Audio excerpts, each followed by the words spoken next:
Welcome to the Love Story with Lisa channel.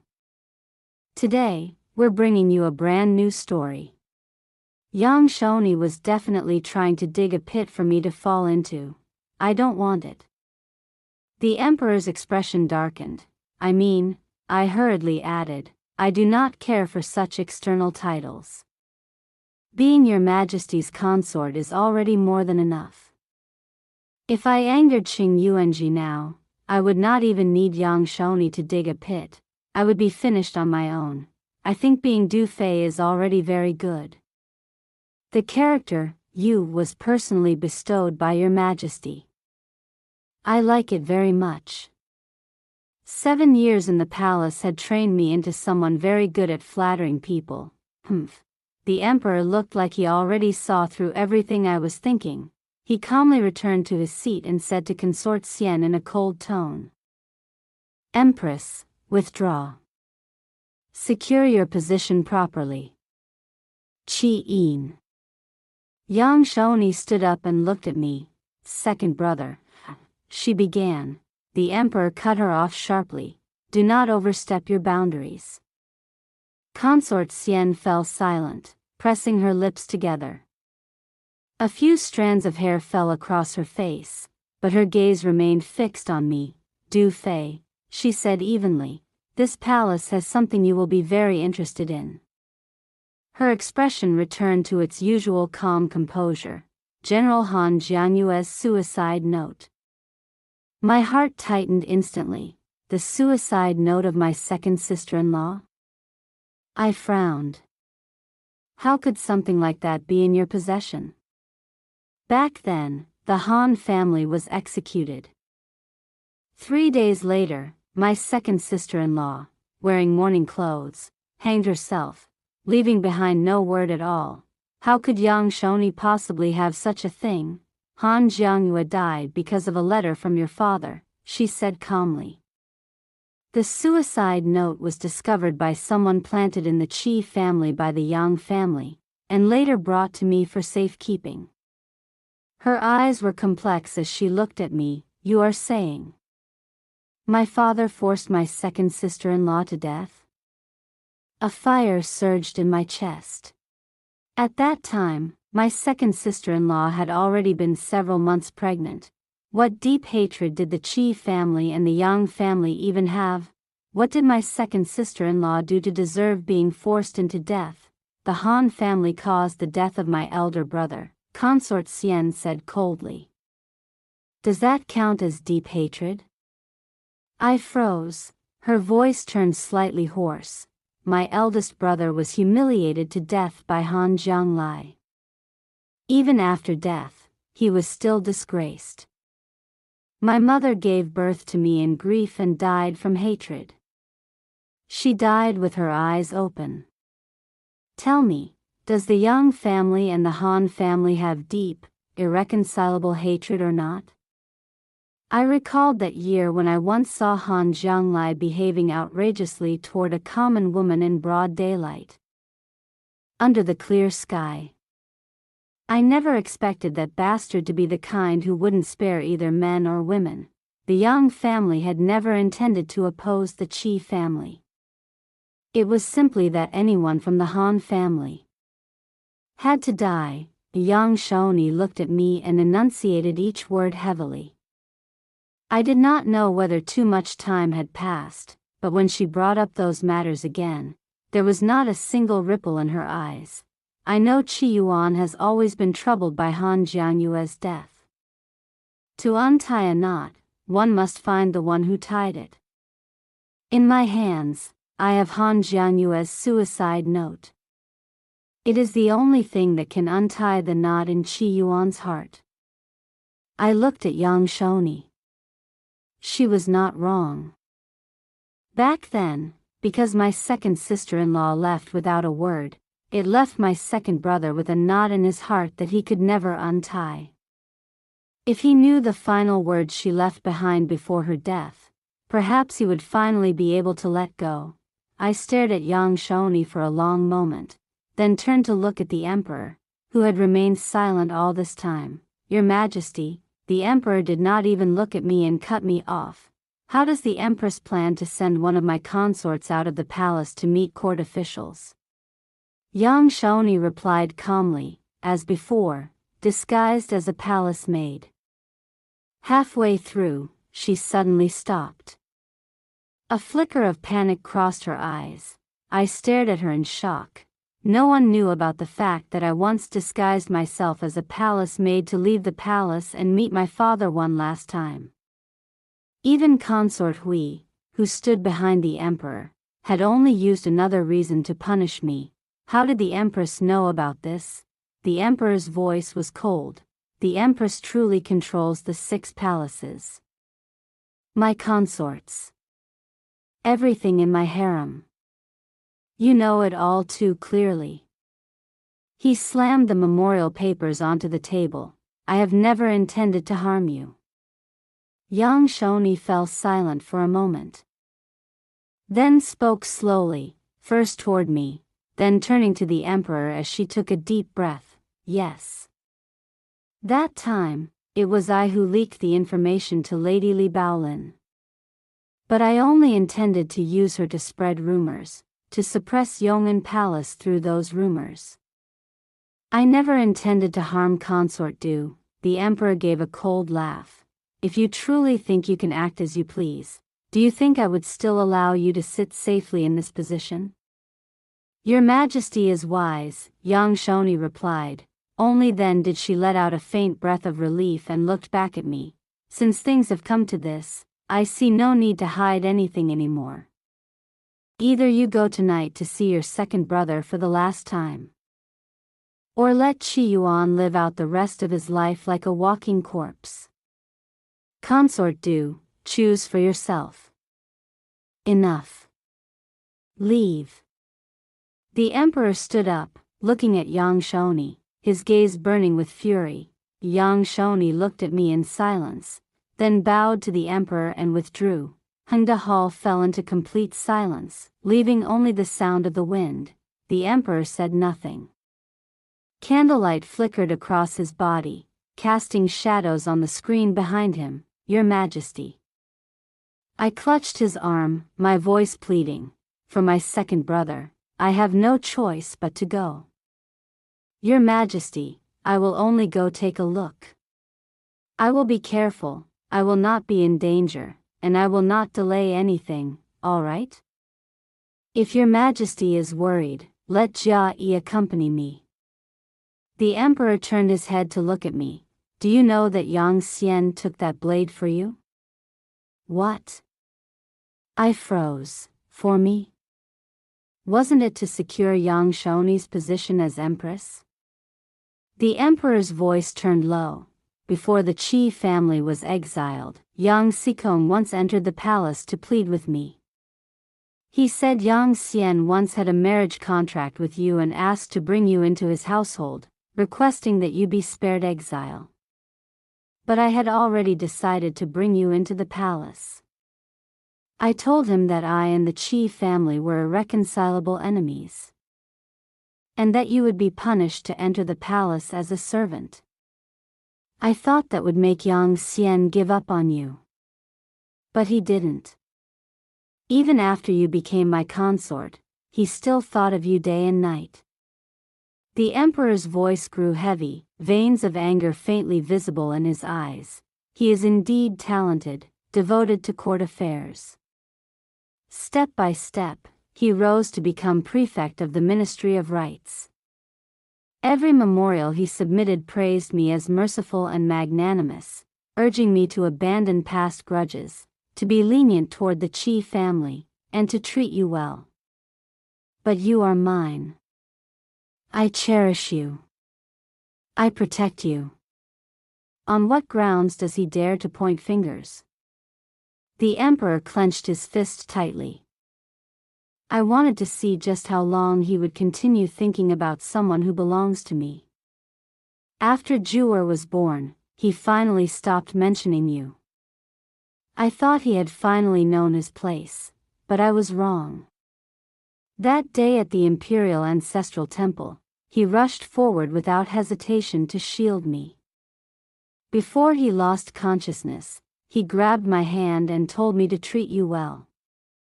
What right did he have to say such things? The emperor looked at me, his gaze filled with raging fire.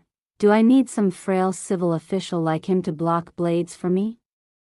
I have not even punished him yet for interfering and causing me to be injured in my arm. He actually dared to ask the emperor to treat her well. The emperor would not allow her to meet him, would not allow him to confess his feelings in front of her, and even less would he allow him to use his life and death to make her unable to let go. He had already summoned the best imperial physicians to treat him and used the finest medicine to keep him alive. Since he would not die, there was no need for her to go see him. Everything he wanted to say, he had already said it all on her behalf. All she needed to do was stay by his side. She did not need to go anywhere. I held his hand. His palm was clenched tightly into a fist. Had the wound reopened? It's fine, Qing Yuanji replied in a low voice. Then that's good. Just tell stories with your mouth next time. Don't move your hands. I sat on his lap and wrapped my arms around his neck. If your majesty doesn't want me to go, then I won't go. At most, Jia Yi can just rush into Fengyi Palace. He'll definitely find something. The emperor held my waist. So that's all you heard? Does your majesty have a better idea? I thought for a moment. Or issue a search order? Ridiculous. He glared at me, then cleared his throat.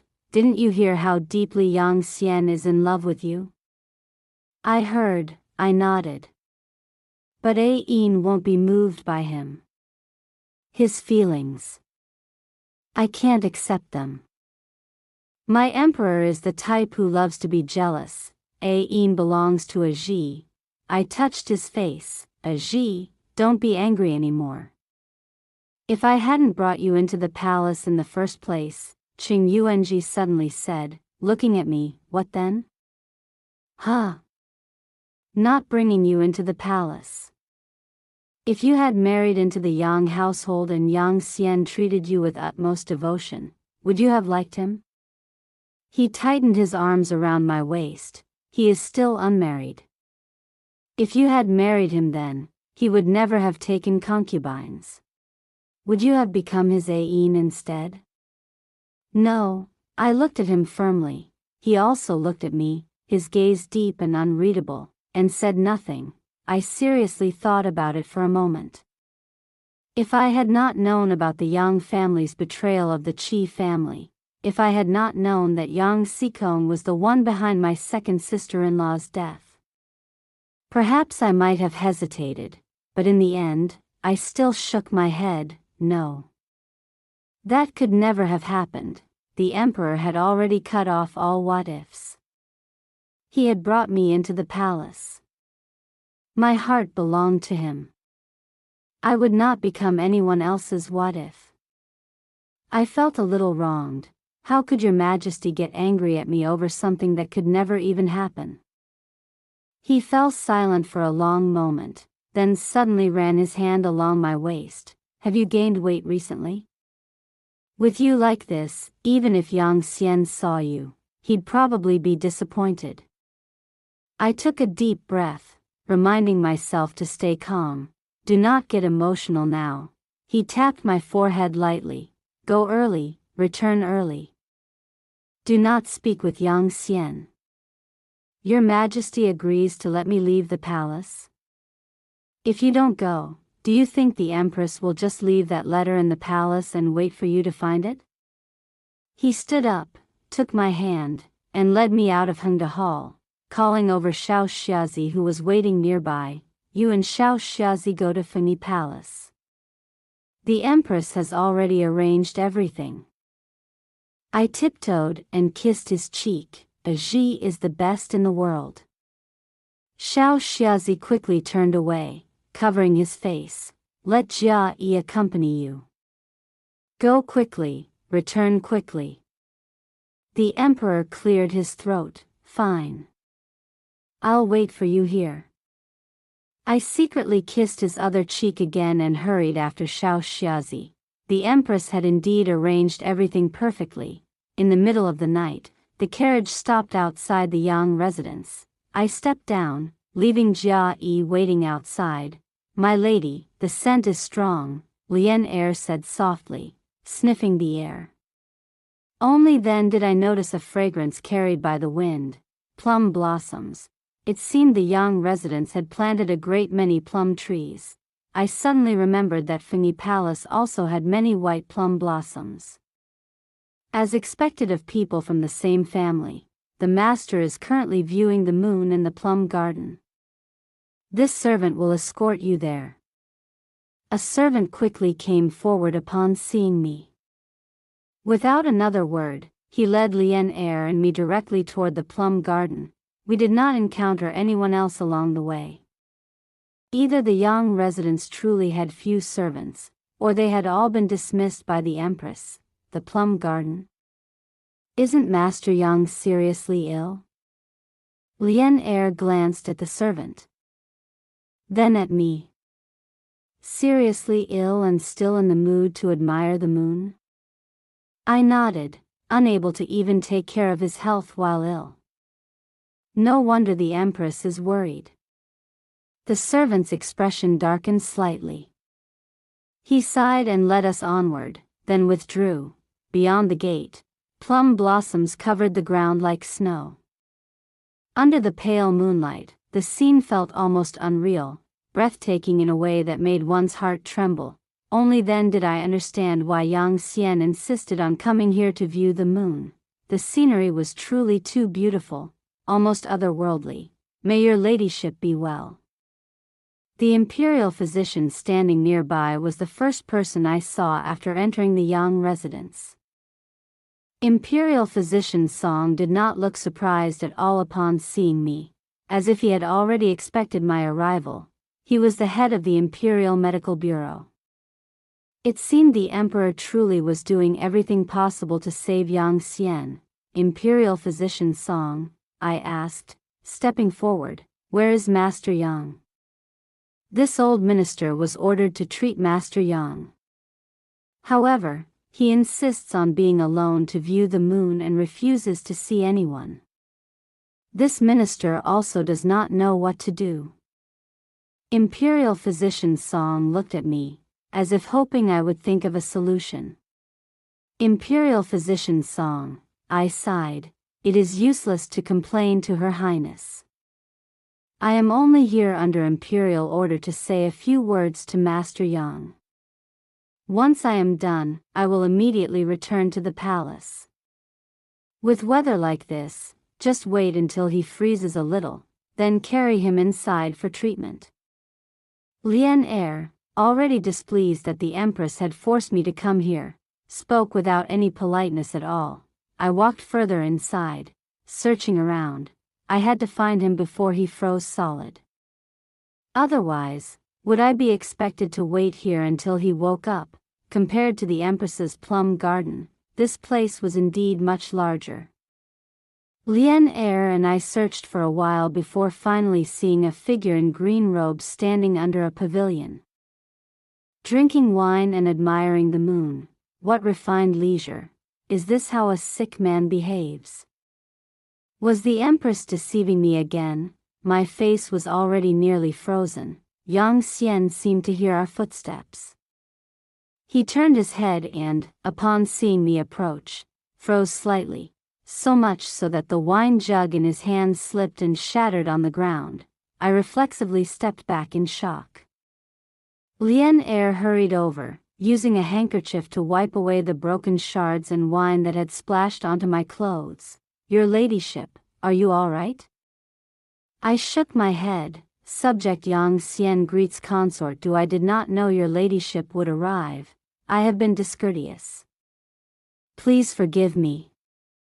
He quickly bowed. I looked at him. His face was still strikingly handsome, but his complexion was deathly pale, without a trace of color. Compared to my memory, he looked like a completely different person. Seeing his frail figure, it seemed he truly was seriously ill. I gestured to Lien Er not to speak. If we argued with him now and something happened to him, the Empress would certainly not keep her promise to me. Yang Xian's expression remained calm as he stood up. Many thanks to your ladyship. I have nothing to say. He simply stood there in silence, as if my late-night appearance here was entirely natural. He just looked at me quietly. This place was beautiful, truly beautiful, but the wind was strong. Didn't he feel cold? Neither of us spoke. The atmosphere grew suffocating. If I left now, would the Empress consider me to have broken my word? But I had clearly already come to see Yang Xian. His Majesty is concerned for Master Yang's health. Consort Du is devoted to His Majesty, which is why she personally came to visit. Please take care of yourself and recover soon. Lien Er spoke up. I inwardly praised her. This girl really did not blink when lying. I thank His Majesty and your ladyship for your concern. Yang Xian said, then stood. The wind outside is strong, and I have not yet recovered. Please, your ladyship, come inside to speak. He raised his head slightly toward the moon. The road at night is difficult. I will walk ahead under the moonlight to lead your ladyship. Lien Er and I followed behind him. Fortunately, he at least knew it was cold, otherwise, both Lien Er and I would have frozen into ice statues. Soon, we left the plum garden. I caught Imperial Physician Song's grateful gaze and felt slightly guilty. Don't look at me like that. Your patient is the one who chose to stand in the wind. Inside the room, it was indeed much warmer. I took the hand warmer Yang Xian handed me and sat down for a moment to warm up before leaving. Though I had nothing to say to him, the sweet tea at least warmed my stomach. Yang Xian sat respectfully opposite me, his expression calm and unreadable. Aside from his pale complexion, there was nothing unusual about him. His illness did not seem as severe as the Empress had described. And more importantly, he did not look like someone eager to see me at all, nor like someone who had long been secretly in love with me. As the Emperor had said, your ladyship holds a noble status, yet you personally came to visit me at night. I am deeply grateful. The sky is overcast, it may snow soon. You should return early. Yang Xian stood and spoke politely. I feel much warmer now. I nodded and stood up to leave, but suddenly, my stomach churned violently. A wave of nausea surged up, and I hurried outside, bending under a tree as I retched repeatedly. Was there something wrong with the tea earlier? Could Yang Xian have poisoned me, your ladyship? Yang Xian panicked and rushed forward to support me, but his hand froze just before touching my sleeve. Your ladyship. Are you all right? Lien Er wiped my mouth. I lifted my head to look at him. Master Yang. Are you still trying to harm the Qi family and poison me? I would not dare. Yang Xian was shocked and quickly stepped back, his voice hoarse. Imperial Physician Song. Quickly, check on her ladyship. Lien Er hurriedly helped me inside, gently patting my back. Congratulations, your ladyship. You are with child. Imperial Physician Song finished taking my pulse and immediately knelt. Your Highness is pregnant. Nausea is normal at this stage, there is nothing to worry about. Congratulations, Your Highness. Everyone around us knelt in unison, a joyful announcement. Even though I knew Imperial Physician Song was the head of the Imperial Medical Bureau, I still found it somewhat unbelievable. My body had only recovered for 3 months. How could it happen so quickly? Was it my health that was unusually good? Or was it the Emperor's fortune that was too strong? Your Highness, please return to the palace at once. If His Majesty learns of this, he will surely be delighted, Lien Er said happily. Yang Xian suddenly coughed. Imperial Physician Song hurried forward, but Yang Xian raised a hand to stop him. I am fine. Does Lord Yang feel unwell anywhere?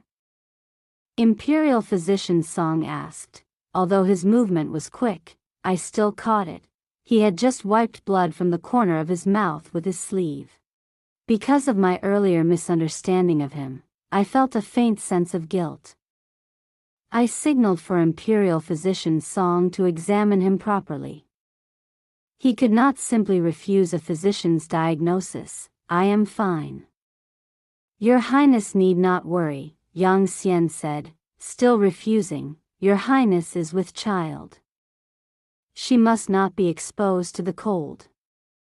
I will have someone prepare quilts for the carriage, he added. Your Highness, please wait a moment. I was about to decline, but Yang Xian had already ordered the servants to prepare everything. Thank you, Lord Yang. This is my duty, he said in a low voice, coughing again. Besides, I have wronged the Qi family in the past. I will never be able to forgive myself in this lifetime. I looked at Yang Xian seriously. After returning from the plum garden, he had clearly tidied himself up again. If I had not seen him coughing blood earlier, I would never have realized he was seriously ill. Perhaps the Emperor and Empress were right. There truly was something in his heart for me. Perhaps he did not want me to feel burdened or guilty toward him. He tried so hard to conceal his condition in front of me that I failed to notice how ill he was. I suddenly remembered.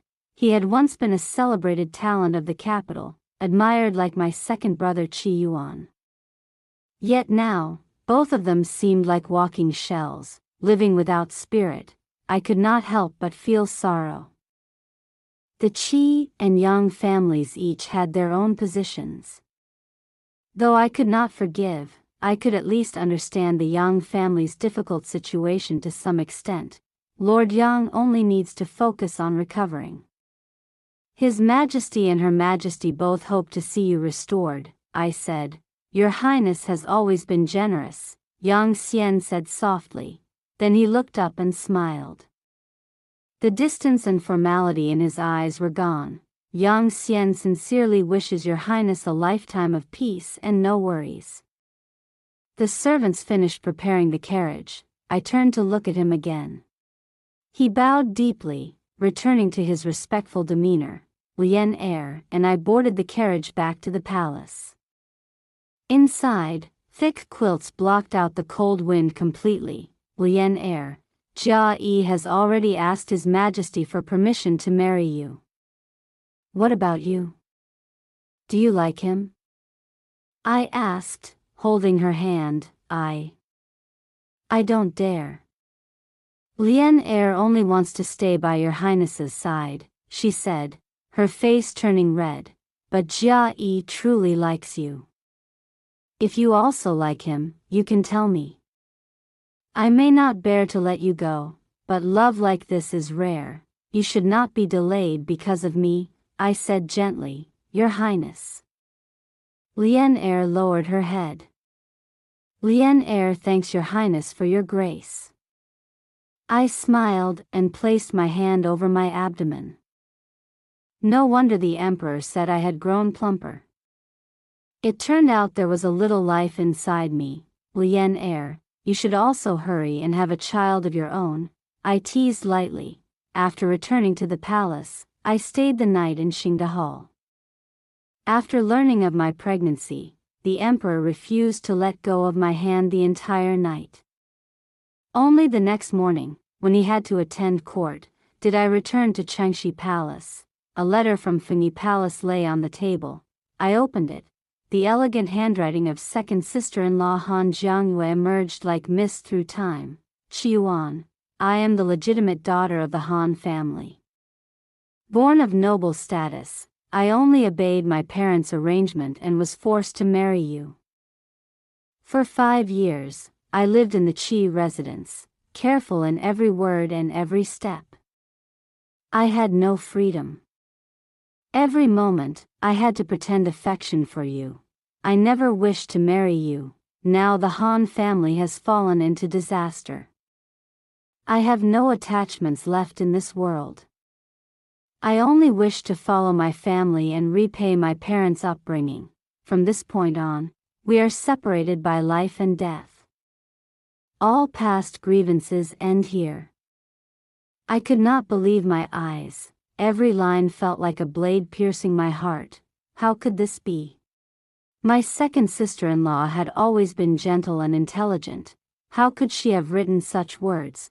When she learned she was pregnant, she had clearly cried with joy. That was a child they had waited for an entire year. How could this be, but the handwriting? It was undeniably hers. Could it be that everything back then was a lie? I clenched the letter tightly and slowly walked toward the burning brazier. Then, in the midst of hesitation, I recalled what the Empress had once said in Xingda Hall. She said second sister-in-law had taken her own life after reading a letter from Yang Xikong. If that was true, then she had not willingly chosen death to follow her family at all. I suddenly understood. The entire letter was a lie. Second sister-in-law had only written it to prevent second brother Qi Yuan from living the rest of his life in pain. She knew how devastating her death would be to him. Only by cutting things off so ruthlessly could she force him not to fall too deeply into grief. Second sister-in-law. Just how much despair and agony did you endure when writing this letter? If it were not for what the Empress told me, I might have truly believed what I saw. After all, given the circumstances back then, it was entirely plausible that the Han family intended to use marriage ties to bind the Qi family. My throat tightened with bitterness, and tears surged out. I carefully folded the letter and handed it to Lian Er. Send this to second brother immediately. This is a letter 7 years too late.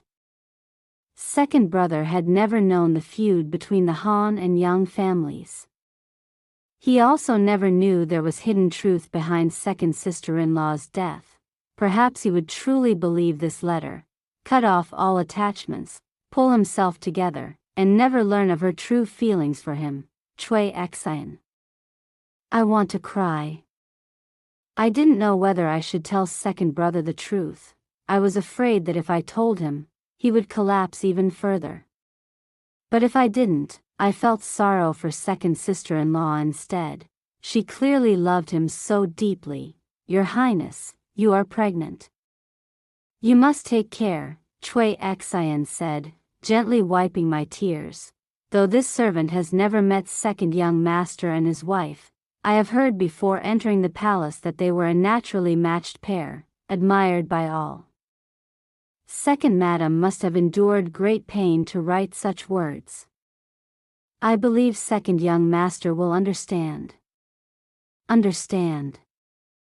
I murmured. Will he really understand second sister-in-law's words? Your Highness, whether he believes it or not, it is still good, Cui Xian said softly. If he believes it, then he will be devastated as the madam intended, and gradually let go. If he does not believe it, then with his temperament, he will still understand her suffering and her final wish. He will surely fulfill it. I suddenly stood up and rushed out of Changshi Palace. Cui Xian hurriedly followed. Your Highness, be careful. The wind is strong outside. Where are you going? I'm going to Fengyi Palace. I need to ask the Empress, what exactly did Yang Xikong say to my second sister-in-law that forced her to choose death? But as soon as I reached the palace gates, I met a eunuch delivering news. Sima from Fengyi Palace had arrived under the Empress's order to congratulate me on my pregnancy. Cui Xian carefully supported me as I turned back inside. Watching palace servants move in and out carrying endless gifts, this was already my third pregnancy. According to etiquette, the Empress should send rewards, but the first 2 times were only standard gifts. This time, it looked as if she was emptying Fengyi Palace itself.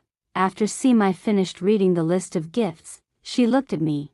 The Empress specially instructs that this is to congratulate Consort Du on her pregnancy, and also to thank Your Highness for traveling such a long distance to visit Lord Yang Xian.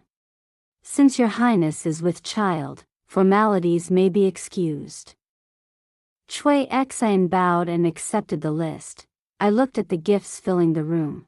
So this was her gratitude for me going to see Yang Xian. The Empress appeared indifferent, but in truth, she valued her elder brother deeply. Sima, the Empress's close attendant, had served her since the Yang residence days. She was as cold and reserved as her mistress. After the rewards were given, Sima dismissed the servants and continued speaking to me. The Empress said that after Your Highness read Second Madame Han Jianyue's letter, you would surely have doubts. The weather is cold outside, and Your Highness is with child. So it is inconvenient to come to Fengyi Palace. This servant has been sent to explain everything on behalf of the Empress.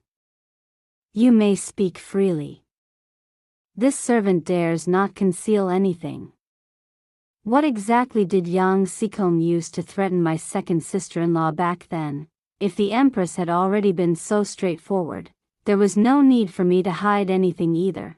It was nothing more than the survival of the Qi family. If Second Madam died, the Qi family could survive. If Second Madam lived, the Qi family would be destroyed. Sima answered calmly. I shot to my feet, anger rising. On what basis did Yang Xikong decide the life and death of my Qi family? After the fall of a great power. When the Han family was exterminated and the Qi family was exiled, as the legitimate daughter of the Han family, how could Second Madam not understand the situation? Sima replied evenly, you have been in the palace for many years, Consort Du should understand this. So second sister-in-law chose death to save the Qi family? The Empress also said. Sima continued calmly, His Majesty had long valued Consort Du. He would not have allowed the Qi family to be destroyed. If Second Madam had not chosen death, the Qi family would still have been wiped out. The Empress truly speaks without hesitation. Was she not afraid I would hold her accountable for this? My heart turned bitter. At that time, not only second sister-in-law, my own father had already believed the Qi family had no future of survival left at all. Empress Dowager said, whatever Du Consort wishes to do for revenge, she may do as she pleases. This Empress will never resist. What happened back then, in the end, was that Your Highness of the Qi family was in the wrong first. Sima, as if she had been waiting for me to say this, suddenly raised her head to look at me. Her gaze was deep and unreadable. Only then did she continue, however, Your Majesty the Empress is the daughter of the Yang family. There are many things beyond her control. Du Consort must remember this. A debt of blood must be repaid with blood. The true mastermind must never be let go. The true mastermind. Isn't it Yang Xikong? I looked at Sima in shock. So the Empress was telling me not to spare her own father. Du Consort, if there is nothing else you wish to ask, this servant will take her leave. Sima bowed to me and withdrew. Cui Xian. Is the Empress insane? This servant does not know. Cui Xian stood beside me, equally confused. But the Empress's words were clearly meaningful. The death of Second Madam was related to General Yang. She was telling me not to spare him. Before, the Empress had used Second Sister Qi's happiness to threaten me, telling me not to reveal the truth of the Yang family's betrayal. Then she used Second Sister Qi Ling's suicide note to force me to meet Yang Xian. Clearly, she cared deeply about the Yang family. Just when I thought she was only pretending to distance herself from them, she now said I could take revenge however I wished, but must never spare her father. What exactly was going on? Why did Yang Shoni harbor such hatred toward her own father? Before I could think further, Lian Er rushed in, gasping for breath. Quick, quick, Chui Xian, give me a cup of hot tea. Even though it's already spring, why is it still so cold? Slow down, it's all messy inside. I'll pour it for you.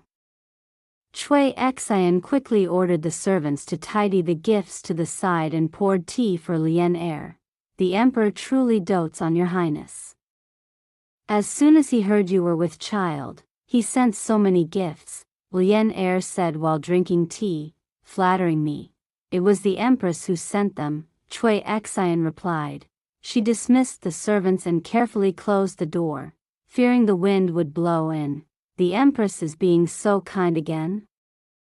I met Jia Yi outside earlier. Your highness still doesn't know, last night, Yang Xian passed away. The empress always cared so much about Yang Xian. How could she still have time to send us gifts? Yang Xian is dead. I looked at Lian Er. Even the pastry in my hand slipped and fell to the ground. Yes. Yes, that's right, I murmured, my heart trembling slightly. Yesterday he was still bowing respectfully before me. How could he be gone so suddenly? I didn't know whether what I felt was sorrow. I only felt an emptiness and discomfort spreading through my chest. Second sister Qi Ling was like that. Yang Xian was the same. Both in their 20s, both leaving this world just like that, abandoning all grudges and emotions behind them, whether it was hatred or regret, in the end. The world had lost them both. Yang Xian's funeral was personally arranged by the empress. Although it went against court etiquette, the Phoenix Nurturing Palace declared, the empress and Yang Xian shared a deep sibling bond, and thus no one dared speak against it. Because of second sister Qi Ling and Yang Xian, I spent several days unsettled, unable to eat or sleep. Added to my pregnancy, I often felt nauseated and stayed in my room all day. I heard the empress also caught a chill from handling the funeral arrangements. All affairs of the harem were handed to consort Xian, while she herself shut her doors and received no visitors. The emperor, seeing how exhausted I was during this pregnancy, was also worried. There were new developments in the imperial ancestral temple case, keeping him busy all day, and his complexion was not good either. A month passed, and the entire palace seemed shrouded in dark clouds. My belly grew larger each day. I received a letter from the Qi family. It said that although second brother Qi Yuan was still sorrowful, he had recently submitted a memorial requesting to return to court service, hoping to be appointed to the Imperial Library to teach Ju'er. This eased my mind somewhat. By imperial decree, Lian Er and Jia Yi's wedding was held in great splendor. That day, after the ceremonial rites, Lian Er was so moved that she cried. Jia Yi only toasted the guests once before rushing back to the bridal chamber to comfort his wife. A eunuch came to report, knowing I valued Lian Er, and kept speaking of how deeply Jia Yi loved her. As I listened, tears suddenly fell without me realizing it. The eunuch panicked, afraid he had said something wrong. I rewarded him with money and dismissed him. I wasn't sad. I was happy, so happy I could cry. The imperial physician had said that during pregnancy, emotions are easily affected and one becomes especially sensitive.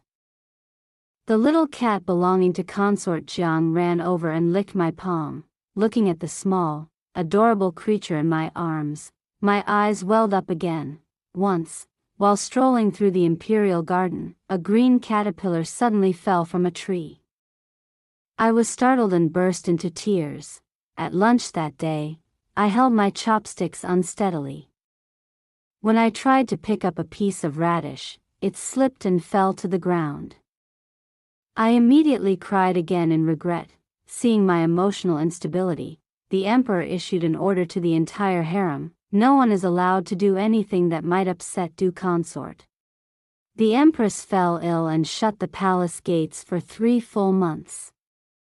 The phoenix nurturing palace was eerily silent, while the Changshi palace echoed with crying day and night, as if the entire harem had been swallowed by a dark, oppressive cloud. Everyone in the harem could only pray to the heavens and Buddha, hoping the empress would recover soon, and that due consort would safely deliver her child. But before the empress could recover, before the Changshi palace could even reach full term, a major incident erupted within the palace. The emperor finally uncovered the truth behind the ancestral temple case. No one had expected that the incident at the imperial ancestral temple that year was nothing more than a staged performance, a play enacted for the entire world to see. And the mastermind behind it all was the empress's own father, Yang Xikong. It turned out Yang Xikong had used the excuse of a drought in the southwest, taking advantage of a trusted agent he had planted beside Prince Ji for many years. He fabricated an assassination attempt and framed Prince Ji for it. He never intended to harm the emperor, which was why the blades of the assassins carried no poison. The captured assassins quickly confessed and implicated Prince Ji. Even Yang Xian's injury had been exploited by Yang Xikong, who used it as a pretext to submit a memorial calling for military action against Ji Prefecture. The emperor ordered Yang Xikong stripped of his official rank, imprisoned in the Great Jail, and awaiting execution in autumn. As for the third young master Yang Shi and fourth young master Yang Huan of the Yang family, since they had already established their own residences outside, they were not implicated. In the end, the emperor still showed mercy for Yang Xian's past merit in saving the emperor's life. Compared to how the Han family had been handled back then, this was already considered lenient. The world did not understand why Yang Xikong had gone to such lengths to ensure Prince Ji's death. But I understood very clearly. It was because Prince Ji carried half the bloodline of the Han family. I never expected his hatred for the Han family to be so deep that he left himself no path of retreat. Lian Er sent me a letter. In it, she mentioned the investigation into the search of the Yang residence. My second brother Qi Yuan had also been involved. He had only just returned to court and was merely serving in the Imperial Library as a civil official. Why would he be involved in such a matter? Was it the emperor's decree? I set the letter down and looked at Qing Yuanji, who was sitting beside me reading. The drought in the southwest was no longer severe, and he had just resolved the chaotic affairs of the court. His complexion had improved significantly. Yin, what do you think we should name our child? Qing Yuanji said as he flipped through a book attentively. Your Majesty. My voice trembled as tears welled up in my eyes. Inventorying the necessary matters requires civil officials. Qing Yuanji quickly threw the book aside. Don't cry. Don't cry. It wasn't my order. Qi Yuan insisted on going himself. So second brother already knew everything. If he insisted on participating, it must be because he had learned that second sister Qi Ling's death was related to the Yang household. How did he find out? How is he now? I stood up anxiously. How could he possibly endure such a blow? Yin, Qi Yuan is fine. He has gotten through it. That is why I allowed him to personally settle this matter. The emperor sighed and helped me sit down again. As for how he found out, perhaps it was the empress. Why would the empress do that? She had previously hinted that I must not spare Yang Xikong. Yet now she secretly revealed the truth of second sister Qi Ling's death to my second brother. What exactly did she want? Why would the empress do such a thing? Of course, to use the Qi family to bring down her own father. The emperor picked up the book and replied indifferently. Not only that, she also handed me a list of all the people the Yang family had planted in the Eastern Palace. She clearly wants her father dead without delay. Truly unnecessary overcomplication. I understand the Yang family far better than she imagines. That was exactly what I could not understand. Why did Yang Shoni hate her own father so much? Do you want to know why? The emperor glanced at my thoughtful expression. My eyes lit up immediately as I handed him a peeled orange segment. Unfortunately, the harem is not allowed to interfere in state affairs. He smiled, took it, and put it into his mouth anyway. So you're still eating my oranges? Very well, very well. Court affairs are complicated and exhausting. You don't need to listen. He gently patted my hand. Recently, I heard something rather interesting. Do you want to hear it? I reluctantly nodded. There was a farmer outside the capital who kept a cat in his home. The cat was very fond of the farmer's son. One day, the farmer beat his son, and the cat scratched him. And that was it. No beginning, no end. What kind of story is that? I frowned. The emperor chuckled softly. This story is meant to warn people, especially those who are pregnant. He rolled up my sleeve. On my wrist, faint scratch marks were visible. You are not allowed to tease cats anymore. You might get hurt. I understand, he said. I forced a smile, suddenly feeling guilty. You like the cat in Huijing Palace that much? Even hiding it from me? It only scratched me a little. It didn't bleed. There's no need to trouble the imperial physicians. Not crying, are you? He touched the wound on my hand. It's not that bad. I answered awkwardly. Since becoming pregnant, I really had become much more emotional. That day, after being scratched by the cat, I also cried. Qing Yuanji said nothing. The next day, he sent 2 snow-white kittens to Qingxi Palace. Their eyes were round and black like ink, curled up tightly in a blanket. They're still small. They won't hurt you, he said, placing the kittens into my hands. Don't secretly go hugging other people's cats again. You've truly lost all dignity. I ignored his words entirely. Looking at the 2 fluffy little bundles in my arms, I couldn't help but kiss them again and again. Seeing this, Qing Yuanji cleared his throat a few times. I looked up at him and said unhappily, Your Majesty has never been treated like this before. That winter, I safely gave birth to a little princess. Qing Yuanji was overjoyed and issued a proclamation to the realm, announcing the birth of the first princess of the dynasty, inviting all to celebrate. I named the little princess Qing Pan, and Qing Yuanji bestowed her the title Annal, peaceful joy. After 9 months of pregnancy filled with torment, I had assumed Panner would be as mischievous as Er and Ngier. Yet she was exactly like Jewar, never crying, never fussing, with bright, shining eyes and a plump, adorable face. Panner became the most pampered child in the entire palace. Above her were the emperor and the empress dowager, below her were wet nurses and attendants. Everyone adored the little princess. I couldn't help thinking that I myself had been spoiled by my parents into becoming someone neither skilled in literature nor martial arts. This child, Panner, would probably end up just like me. With the birth of a princess in Qingxi Palace, half the dark clouds in the palace seemed to disperse. Yet the empress's condition remained unchanged. She still shut herself away and refused visitors, and the affairs of the harem were entirely managed by consort Xian. That day, on my way back from the Empress Dowager's palace, I passed by Fengyi Palace.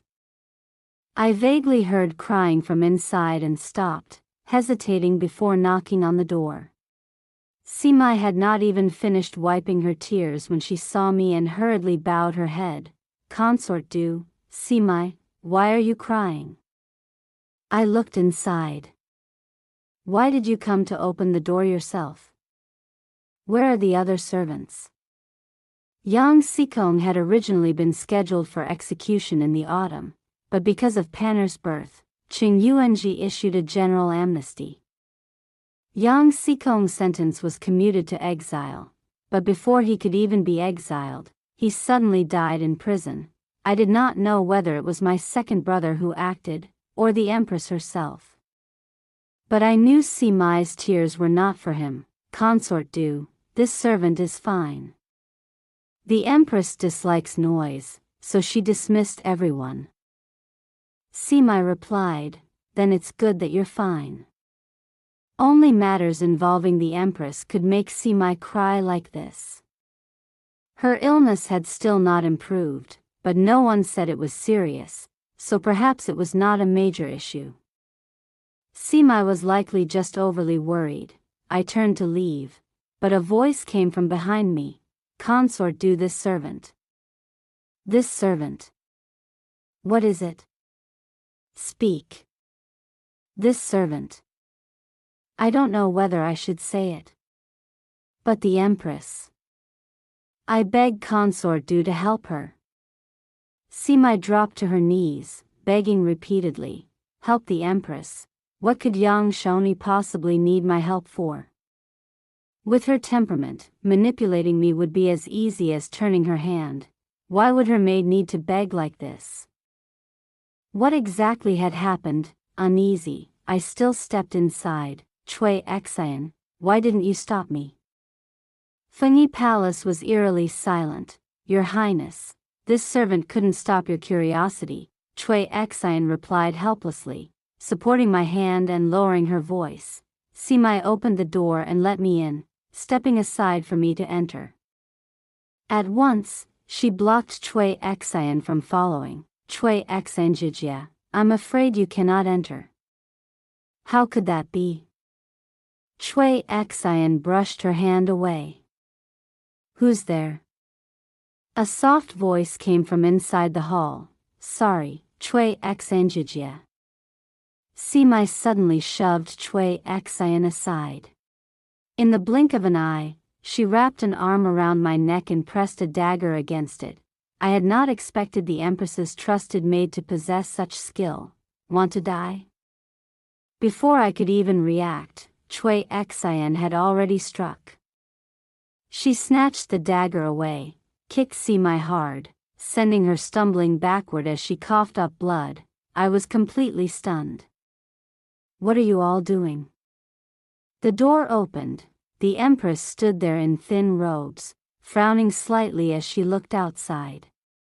When she saw the dagger in Chui Xian's hand, she spoke slowly, her tone carrying a faint self-mockery. I thought it was Lian Er. So it turns out. You are the one the Ning Prince's residence has cultivated all these years. The people of the Ning Prince's residence. I looked at Chui Xian in shock. Chui Xian bowed to the Empress, then stepped to my side and examined me carefully. Is your Highness injured? No. Chui Xian, are you all right? I asked quickly. It's only a minor wound, nothing serious. Chui Xian threw the dagger far away. Please forgive this servant. His Majesty said this matter must not be leaked. He ordered me to stay by your Highness's side and protect you. The situation earlier was sudden. I had no choice but to act. Truly a peerless expert. All these years, I had clearly been blind. It's fine. It's fine. We'll talk after we return, I said shakily. What is going on here? The Empress asked coldly. Looking at Simai wiped the blood from the corner of her mouth and looked at me with unwilling eyes. Heaven is unfair. Everything your Highness does not have. She has everything. If the Empress wishes to die, then this servant shall send her on her way. Foolish. The Empress looked at Simai and said coldly, if you die, when you go down to the underworld, he will never forgive me. Withdraw. She turned in anger and scolded Sima sharply. Then she turned toward me. Since you are already here, I have something to return to you. The Empress walked back inside. Cui Xian followed me cautiously, and what we saw inside made both of us freeze in shock. Fengyi Palace was completely empty, no furnishings remained. Only a single inkwash painting still hung on the wall. Sheets of paper were scattered across the floor, stained everywhere with ink. The entire space was filled with the scent of paper and ink. I looked at the Empress's back. All her movements no longer carried the elegance they once had. She lazily reclined on a long couch, letting her long hair spill loose.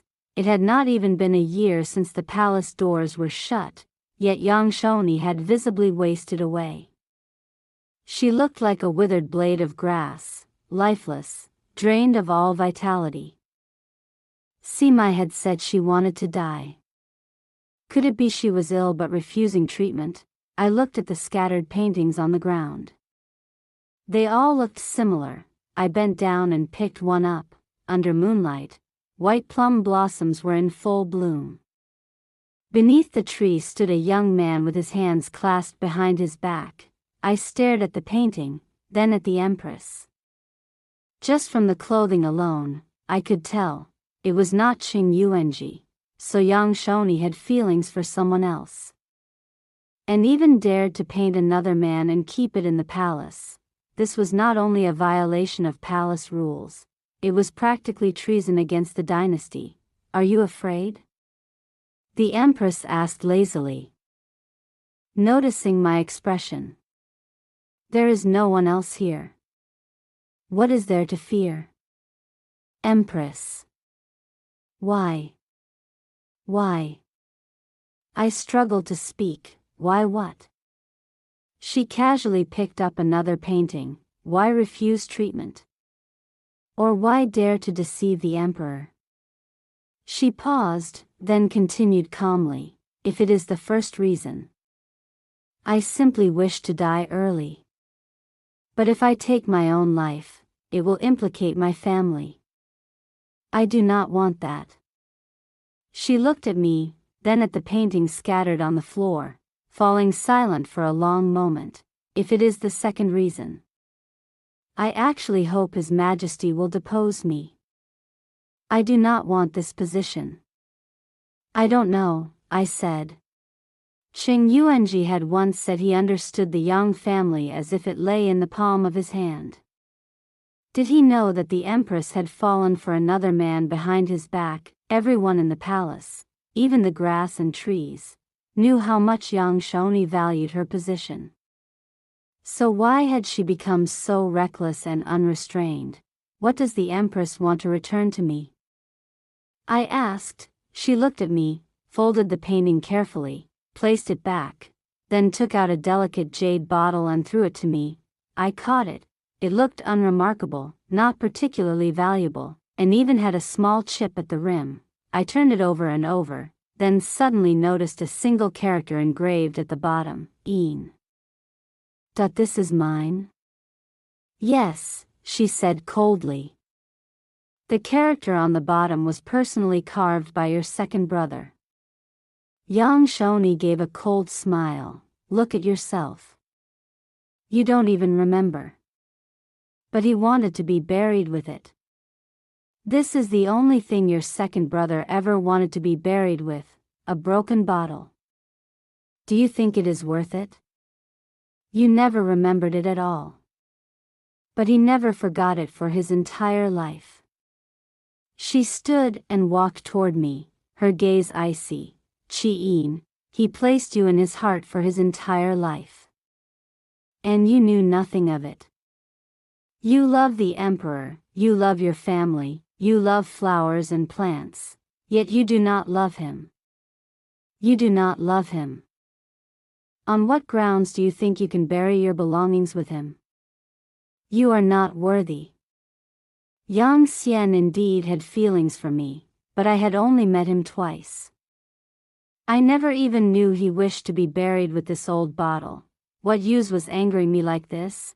I was about to retort, but when I met the Empress's eyes, I stopped. Then I will take it back, I said instead. I handed it to Cui Xian. The dead come first in all matters. Moreover, Yang Xian was her elder brother.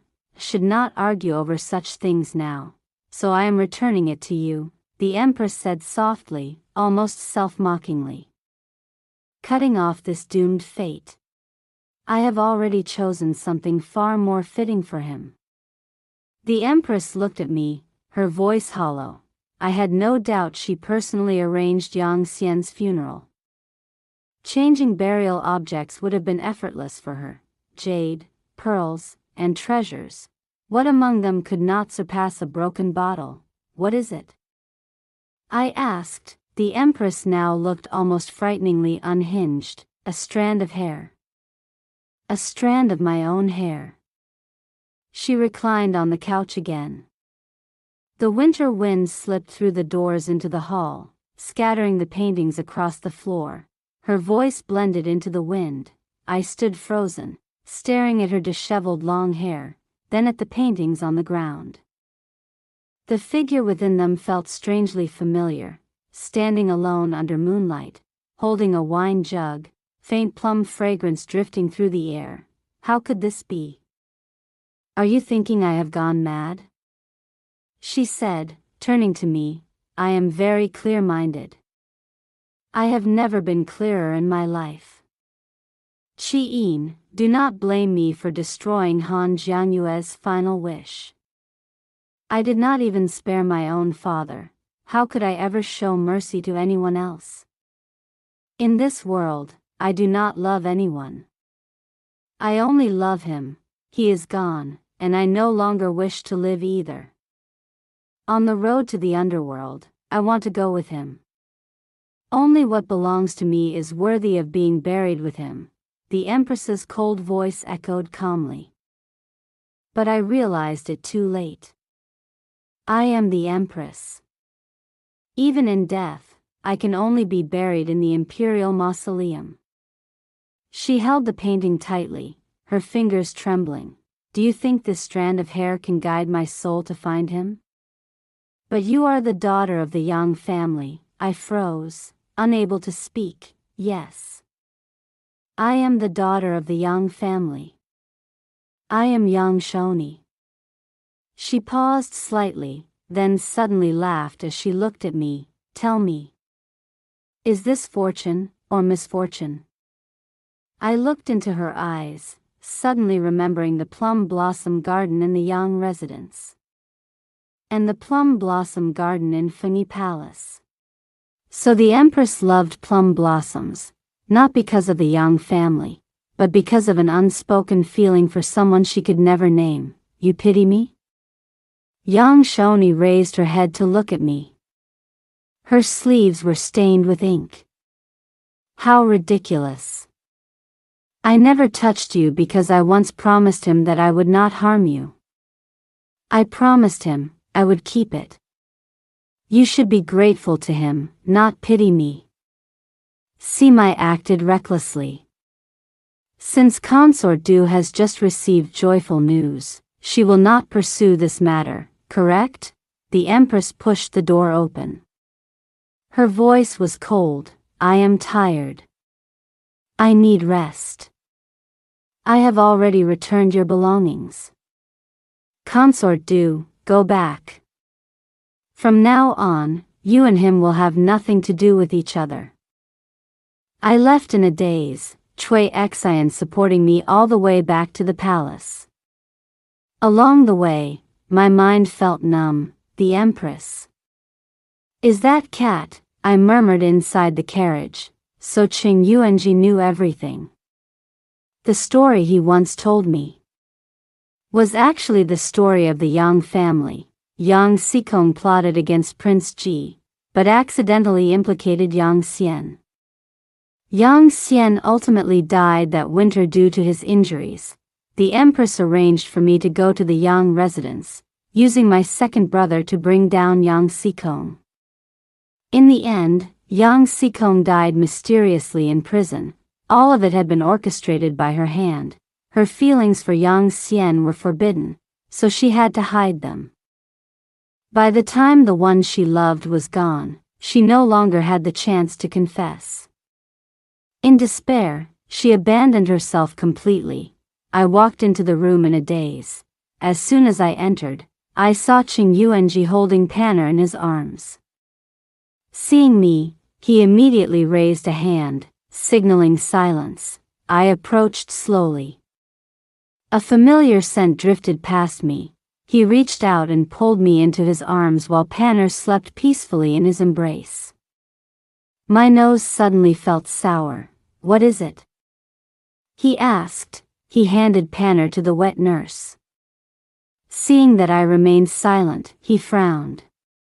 "Your Majesty, earlier Her Highness went to Fengyi Palace. She was almost injured by Sima, and then she went inside to speak with the Empress." Cui Xian hurriedly knelt down. "You failed to protect her?" Qing Yuanji's voice turned sharp. He waved his hand, dismissing everyone. "No, I did not let Her Highness get injured, just that." Cui Xian hesitated. I raised my hand to stop her. "Go tend to your wounds. Wait. Bring Sima here." Qing Yuanji's killing intent flared. "I don't want to pursue this," I said, shaking my head.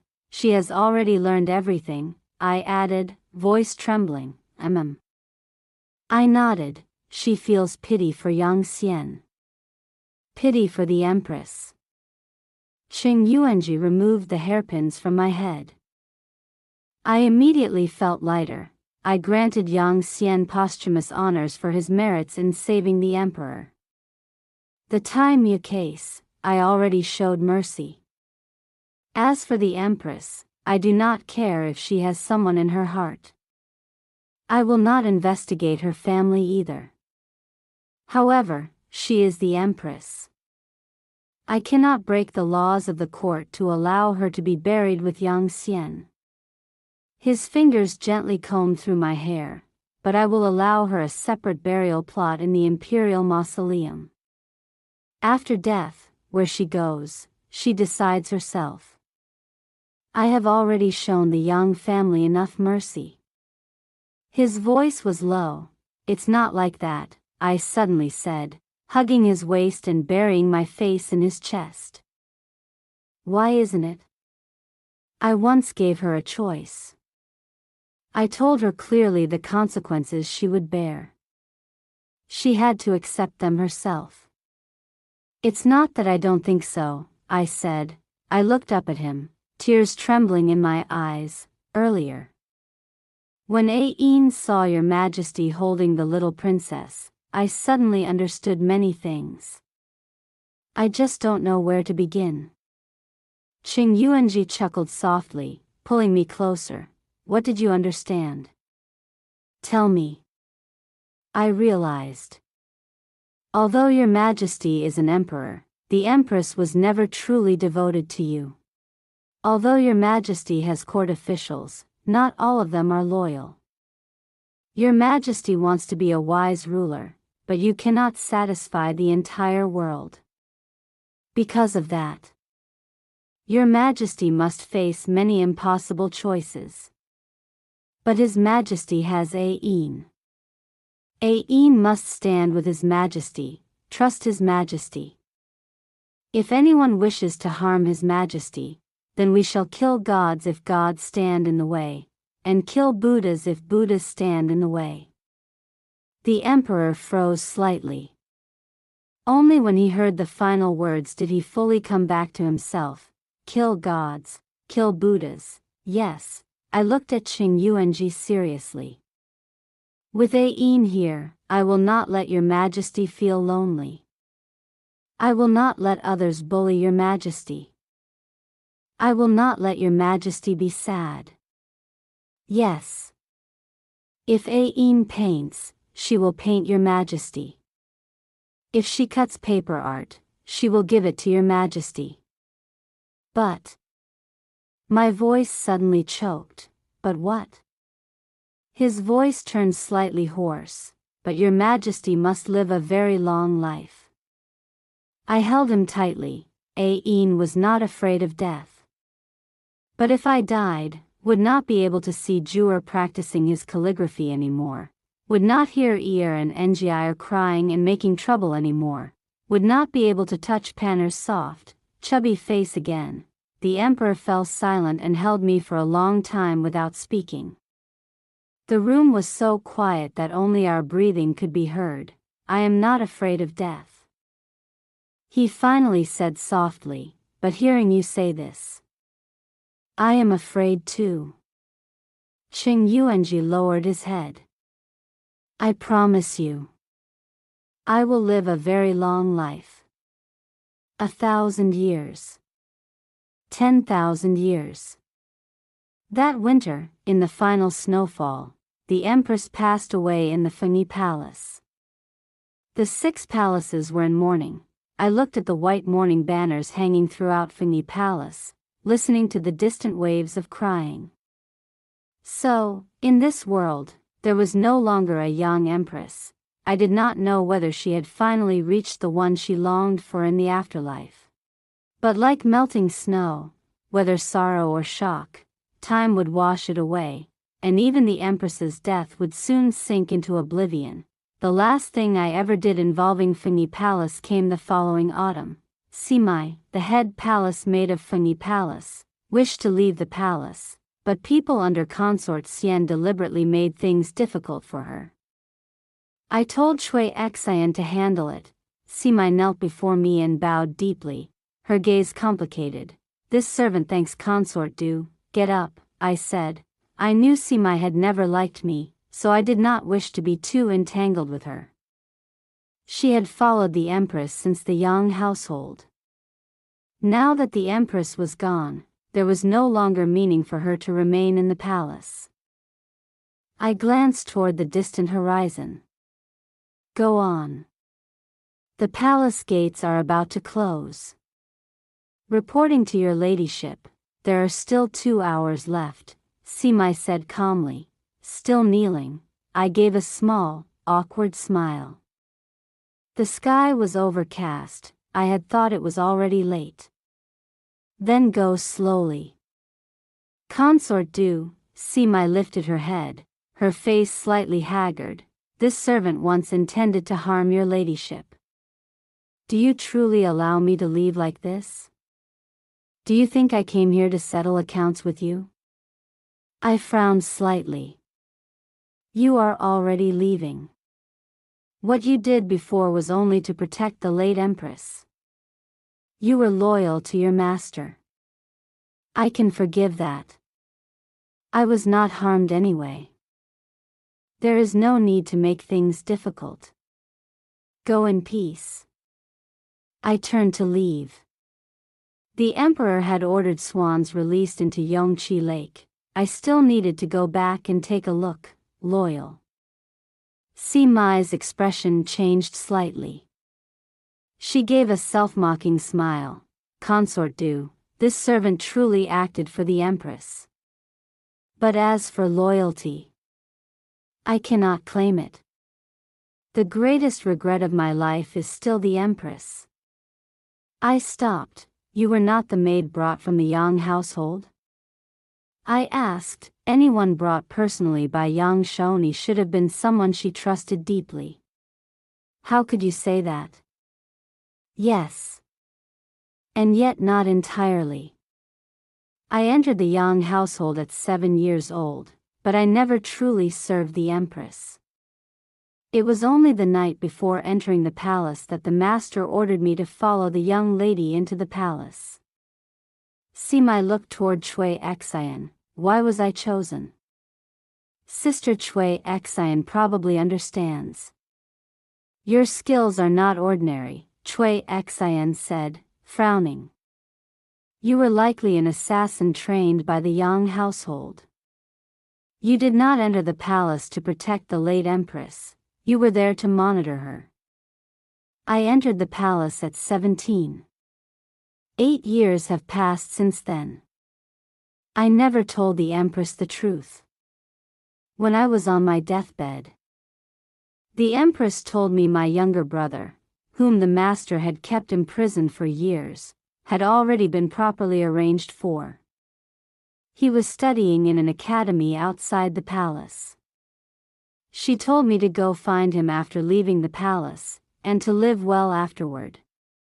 Sima lowered her head, tears falling. Only then did I understand. The empress knew everything. But I was already unable to make up for my sins. The late empress knew your identity, yet still arranged everything for you. It seems she also understood your hardship. I sighed. Young Shoni likely did so out of consideration for Simai's years of service. No, Simai shook her head, eyes filled with pain. Consort Do you remember the porcelain bottle the empress once gave you? When the second young master was studying at the academy, he was bullied. At that time, the empress helped him, and even gave him a small bottle of sweets. That small bottle. He kept it until the day he died. The young miss actually developed feelings for her own biological brother. The master discovered it and ordered this servant to investigate in secret. Consort Do you know what this servant saw? The legitimate daughter of the Yang household was not favored by her father. She endured hardship in study and training, and the feelings she buried in her heart could never be spoken. I have never seen such a cruel father. He forced his own daughter to harm others, dragged her into filth and mire, and personally extinguished every bit of hope in her life. Master Yang used his sons as chess pieces, and used his daughters to pursue power and profit. His death without anyone mourning him was karmic retribution. Simai clenched her teeth, blood-red anger flashing in her eyes, but the empress is already gone. The guilt in my heart can no longer be washed away. Simai looked at me in a daze. Consort Do, you are favored by His Majesty, and the second young master also admired you. But from beginning to end, no one ever truly loved the empress. The only light in the empress's life was the second young master. Yet until her death, she never knew. Actually, the empress was not even the legitimate daughter of the Yang household. Simai's voice broke. I froze. Yang Shoni was not the Yang family's biological child. After entering the palace, this servant secretly kept contact with the master and accidentally learned his secret. No wonder he could be so cruel to his own daughter. Because the empress was merely a child bought to replace the real daughter who had died shortly after birth. He never treated the empress as a daughter. To him, she was nothing more than a servant. Or a plaything. Because of my younger brother. Because of my selfishness. I never dared to tell the empress the truth. I harmed her. The empress's feelings for the second young master were never immoral. She did not need to suffer in silence like that. Simai lifted her head. Even if I die, I can never wash away my sins. But I still want to fulfill the empress's final wish. She looked at me, pleading. This servant knows this goes against palace rules.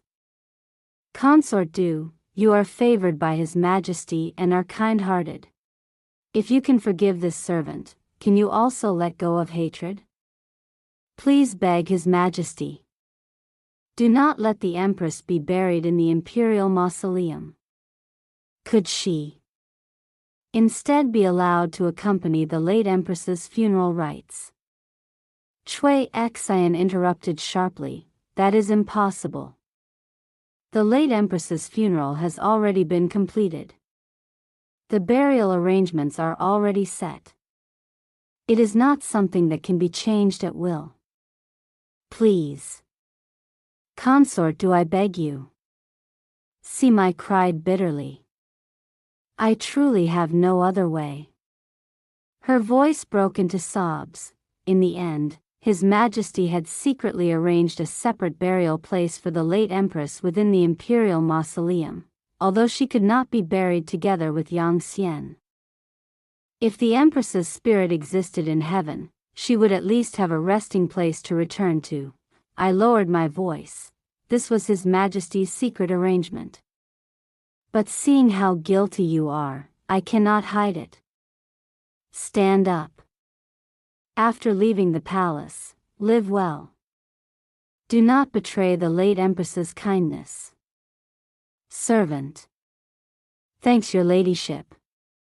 Thanks, His Majesty. Sima knocked her head to the ground in deep gratitude. Then she slowly rose, turned to look at the endless palace walls, and walked away. Her figure gradually disappeared into the distance, carrying away grievances and countless buried secrets from my sight. I sat by the lake. The sky above remained dull and gray, never clearing. The farmer raised a cat, but the cat loved the farmer's son. So Qing Yuanji's story had never been about the Empress falling for her biological brother. It had been about the Empress never actually being the farmer's true child. Does your ladyship feel unhappy? Cui Xian asked softly. As an assassin, you must have suffered a lot too, right? I looked at her. All assassins suffer, Cui Xian replied gently. But this servant was born into poverty. If I had not entered the prince's residence, would have starved to death. I held her hand bitterly. When I was young, I read many heroic tales. I always dreamed of acting righteously, helping those in need. Now that I think about it, I probably just caused trouble. I never truly accomplished anything. The feelings of the farmer's son, I do not understand. The death of the cat in the deep palace, I could not change it either. I grew up sheltered, only knowing how to protect myself. I once thought becoming empress was extremely difficult. In the first year, I buried myself in piles of memorials until my whole body ached, my vision blurred. In the second year, I was exhausted from the disputes among concubines in the palace. In the third year, I was busy organizing sacrifices and banquets.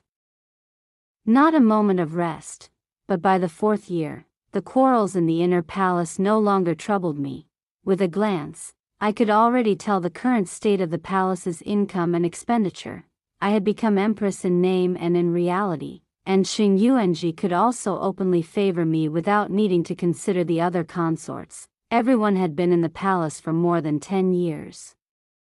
Those who should be promoted had been promoted, those who needed stipends had received them. Even consort Xian, once hostile toward me, now invited me to tea with a smile.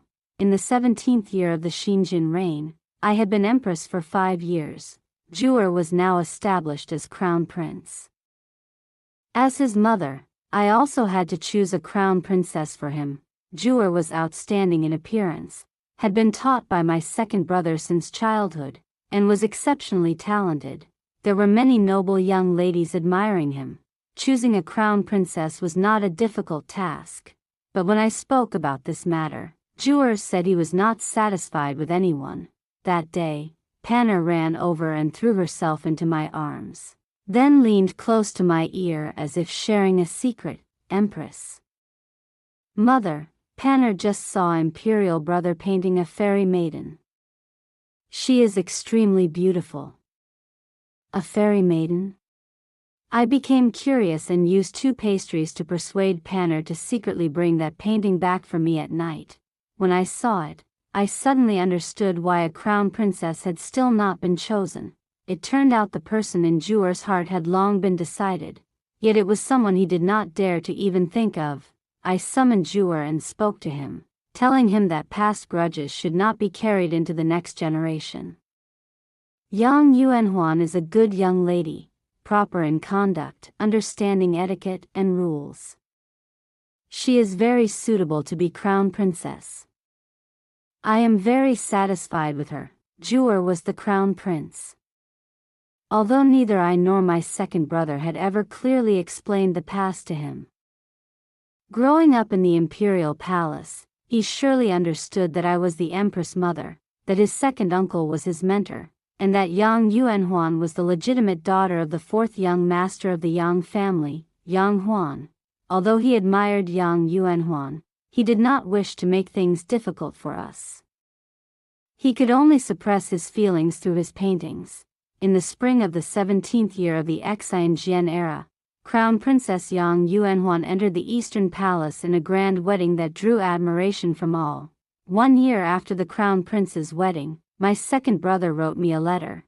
He said the Crown Prince was now capable of handling state affairs on his own, and he wished to leave the court, to travel the world and teach all under heaven, he wrote. That is the last wish of an old friend. I understood that Yang Yuanhuan reminded him of that old friend. Time had washed away all grudges and emotions, leaving only a longing as flowing and endless as water and clouds. But I understood even more clearly that my second brother's decision to leave was not only to fulfill that old wish. It was also because seeing Zhu and Yang Yuanhuan standing side by side reminded him too much of himself and his second sister-in-law in those years. Rather than staying in the Eastern Palace, he would rather carry that longing with him and travel across rivers and mountains. I did not know if I would ever see my second brother again in this lifetime, but I knew he would stand on any academy wherever he went. His disciples would be spread across the 4 seas. His reputation would echo throughout the world. He would shine even brighter than the gifted young scholar of the capital back then. In the 19th year of the Xianjian era, the Empress Dowager's health began to decline. She loved Panner the most, so I often brought Panner to pay my respects. The Empress Dowager no longer said her son liked a foolish girl. Her gaze toward me turned gentle. Ah! Having you as her daughter is his blessing. In the 20th year of the Xianjian era, before her final moment, the Empress Dowager tightly held Panner's hand. Her aged eyes filled with tears. She said that at 20 years old, she once carried a baby girl. If that child had been born, she would surely have been as lovely as Panner. I have recited Buddhist scriptures my entire life, she murmured. She must already be with the late emperor, waiting for me. After her passing, the entire capital observed mourning. Not long after the Empress Dowager passed away, my mother also left this world. My mother had lived to old age, with descendants filling the household.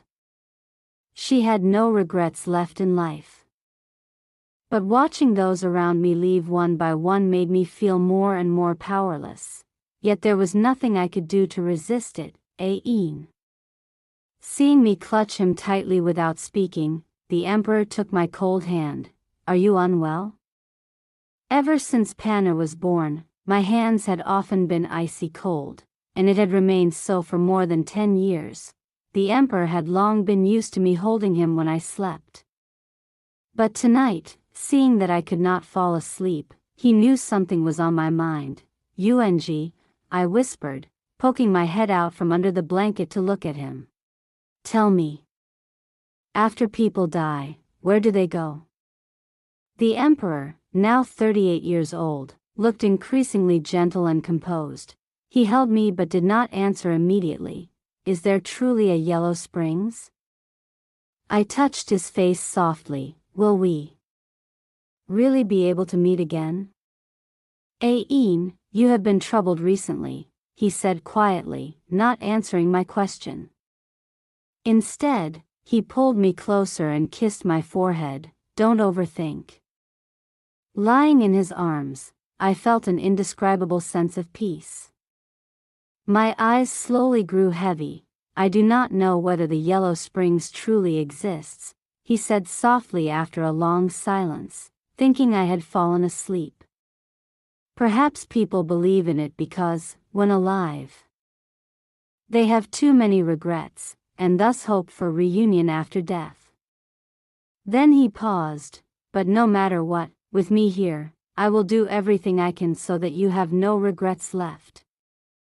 At that moment, I suddenly felt an unprecedented sense of peace. Life or death, neither seemed so frightening anymore. I lifted my head and kissed his lips. The emperor chuckled, pretending to sleep. Are you? It seems my empress is still not tired enough. I no longer obsessed over life and death.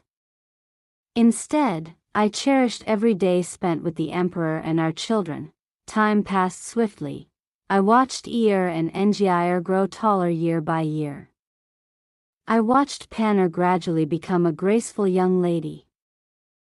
I watched the crown prince welcome his first child. I also watched the concubines in the harem leave one after another. Only one thing never changed: the person beside me, and those steady hands always holding mine.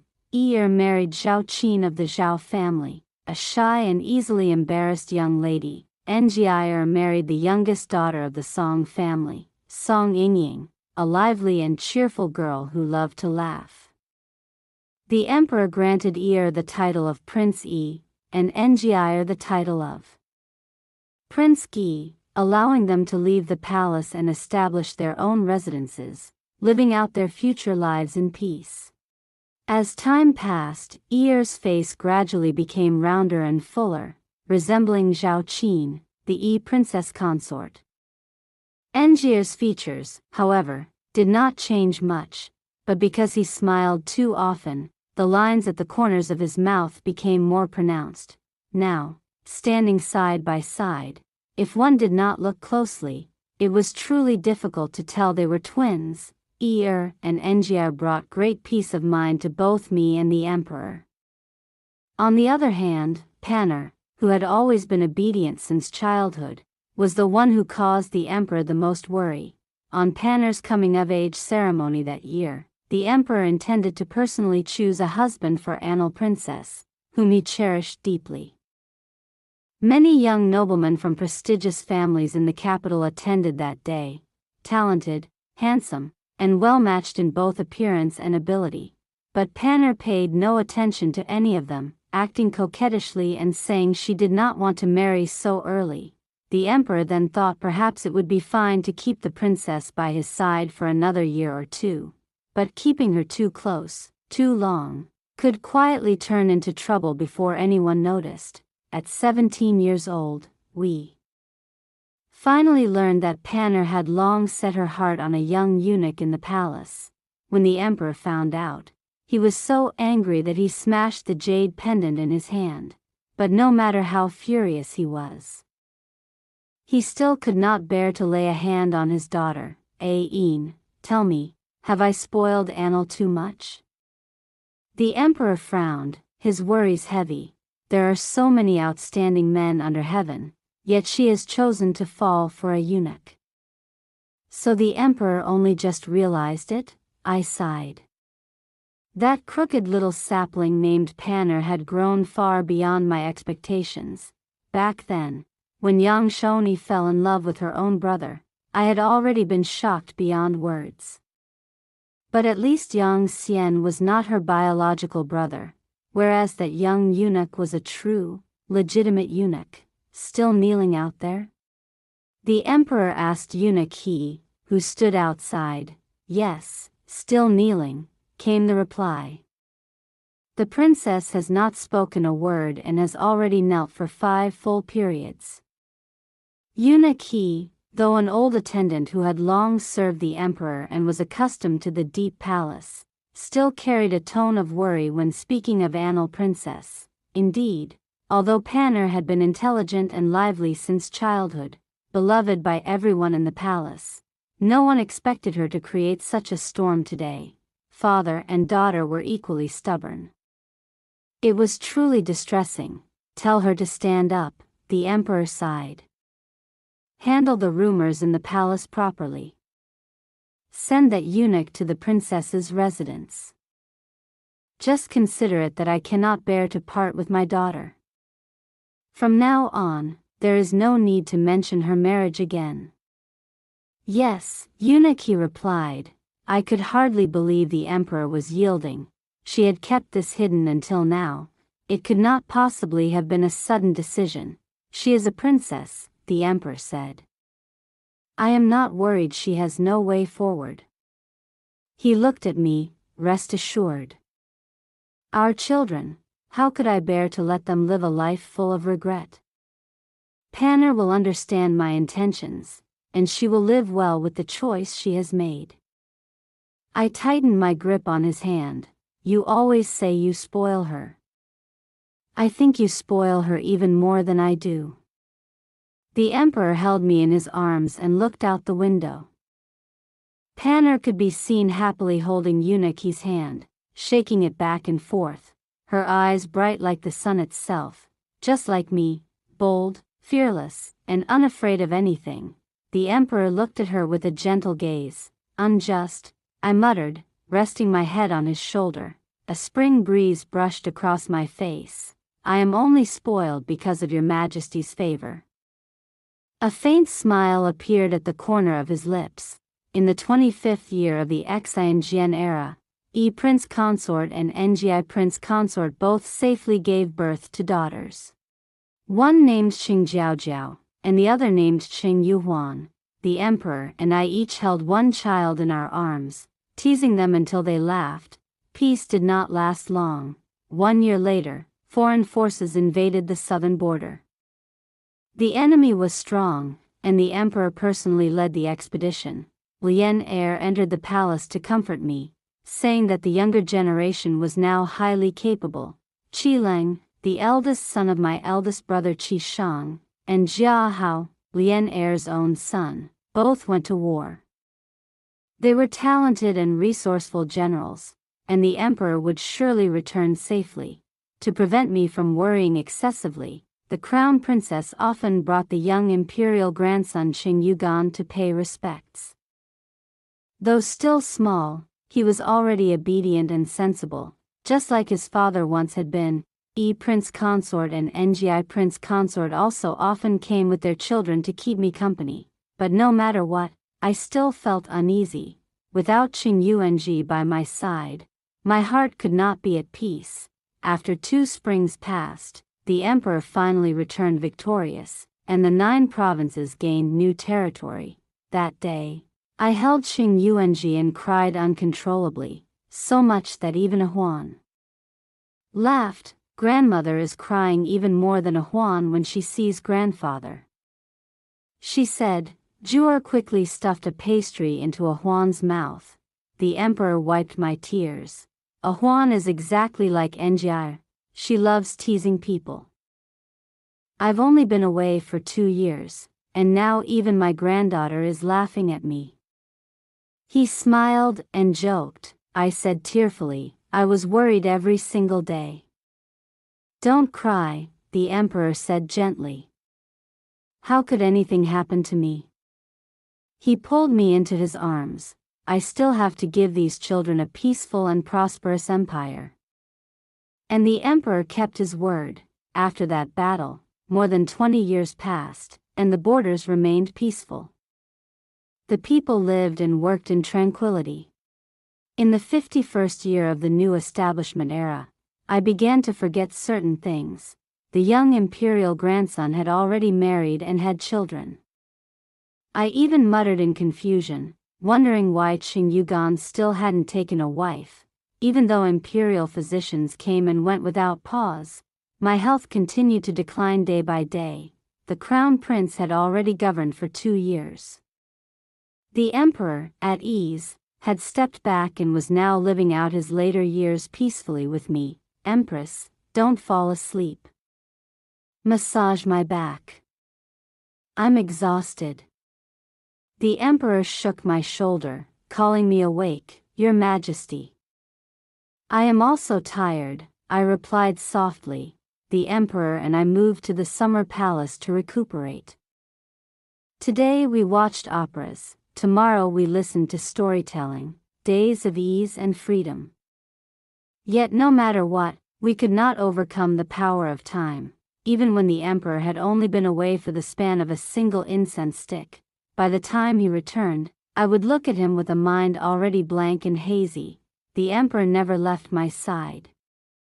He feared seeing the unfamiliarity in my eyes. That morning, the emperor was still asleep, while I had already woken early. Recently, because of my condition, he had been suffering from insomnia. It was rare for him to sleep so soundly. I quietly got out of bed, careful not to wake him. Walking slowly, I felt unusually refreshed. At the end of the corridor, I caught sight of a familiar figure. Squinting, I finally recognized her. It was the wet nurse who had once served me in the summer palace.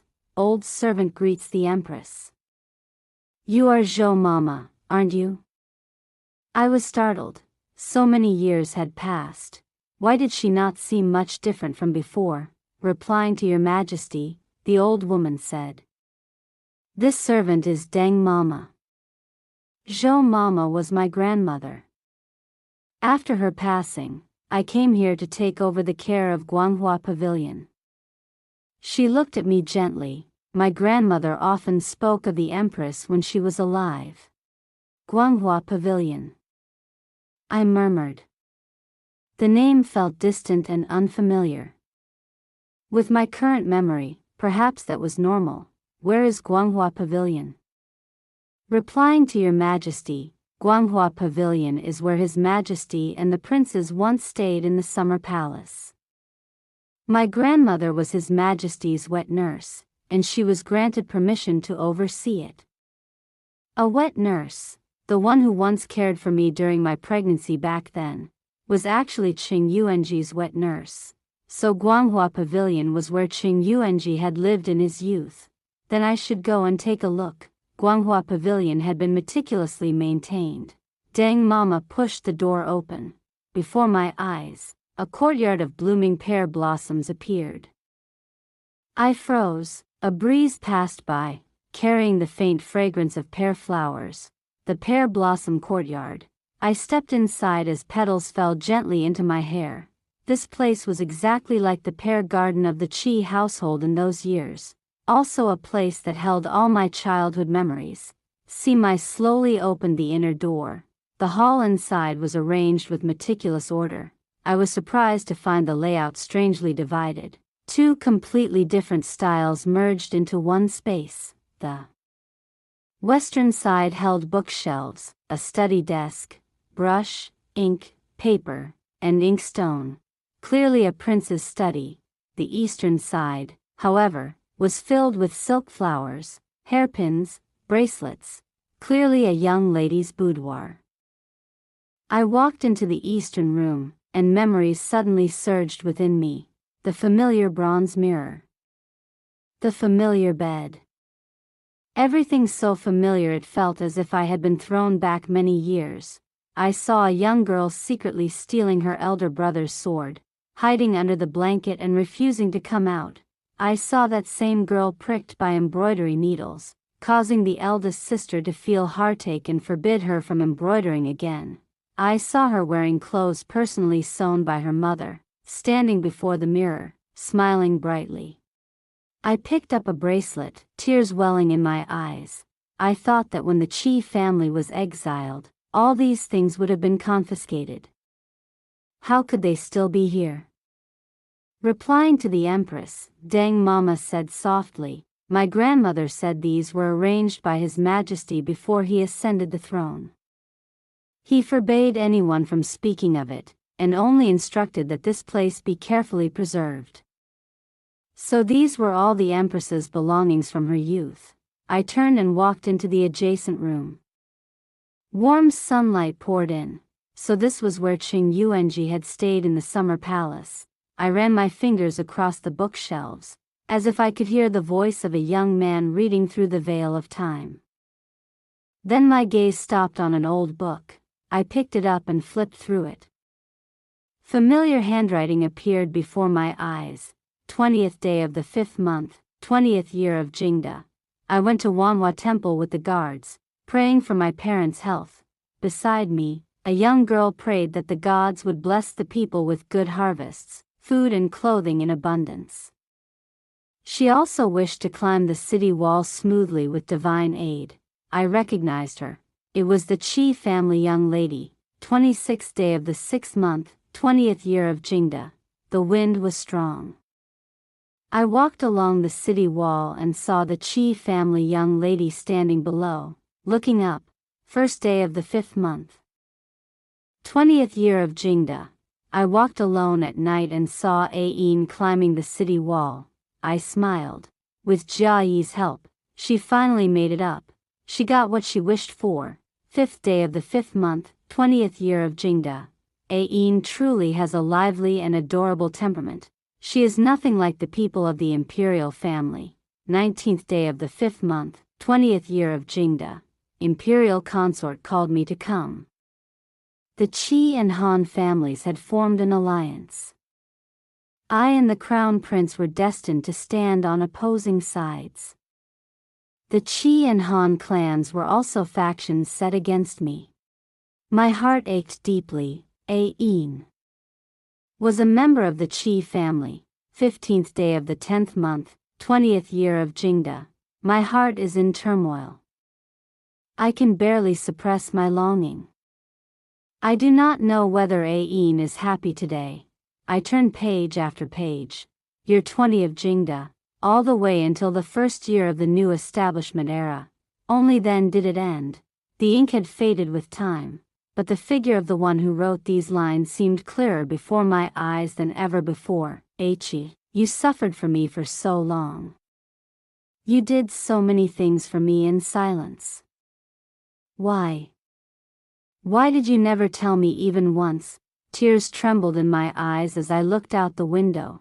A courtyard breeze swept through, and pear blossoms filled the air like falling snow. Then I saw the emperor hastily walking in. He looked up, and through the window frame, he saw me standing there. Our eyes met. I placed the book down and stepped over the threshold, walking through the rain of pear blossoms toward him. Just like 13-year-old Ayin walking toward the Nin prince that year. He had waited for her. Missed her. Endured solitude for countless days and nights. I threw myself into his arms. Why didn't you wake me? The emperor held me tightly, his voice filled with worry, like a young man who had finally found the playful girl who had wandered away and gotten lost. You're mistaken, Ayin. Why did you run all the way here? He carefully picked a pear blossom petal from my hair. The fragrance of pear blossoms is very pleasant. Why didn't you tell me? I asked softly. There is a pear blossom garden in the summer palace, isn't there? I looked up at him. Did your majesty do it on purpose? Not telling me. So that I would find it myself. See it myself. So that I would feel even more pain, is that it? You really are a schemer, your majesty. What is there even to say? The emperor kissed my forehead. I do not wish to mention that time. The time when you did not belong to me. Then what does your majesty remember? In the past, I had many things to worry about. Now, I only have you left. I often remember every year, every day, every hour, every moment that you were by my side. I will never forget it in this lifetime. So Ayin must promise me not to forget me. He extended his little finger in front of me. If you dare forget me, I will punish you. 3 days without watching operas. Ayin loves watching operas. Ayin would never dare forget. I hooked my finger with his. I solemnly promise. I will not forget in this life. And even in the next life, I will remember to find Qi. I will remember to love Qi. I will happily marry Qi. Let heaven and earth bear witness. I will not break my word. The emperor tightened his grip on my hand and let me lean against his shoulder. Suddenly, my eyelids grew heavy. Sleepiness washed over me. I blinked, and fragments of memory flickered before my eyes. Sleep if you're tired. When you wake up, I'll take you to watch an opera. Today there is a performance you like. The emperor's voice blended with the wind, warm and reassuring. I nodded slightly. watching pear blossoms drift through the air. Watching the sunlight slowly fade, and so the story came to an end. If you enjoyed the story, don't forget to like and subscribe to Love Stories with Lisa for more stories. Thank you so much.